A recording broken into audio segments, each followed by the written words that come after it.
মাজতে ফল্ড কৰা, সমানত জাতীয় পতাকাখন ফল্ড কৰা, মাজত ধৰা, মাজত ধৰি এতিয়া দুটা ফুল আকৌ দুটা ফুল এটা ফল্ড কৰা, সমানকৈ ধৰিবা, ধৰাটো সমান হ'ব লাগিব,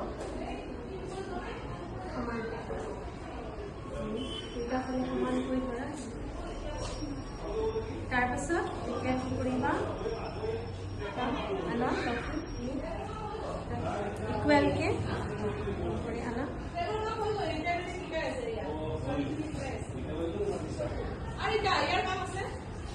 এতিয়া আমি বান্ধিম পলক,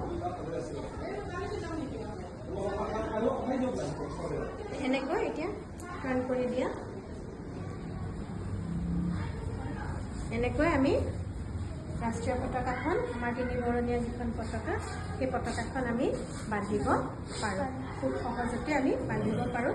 ইয়াৰ পিছত আমাৰ যি পল আছে তাত আমি এইখন হেং কৰিম।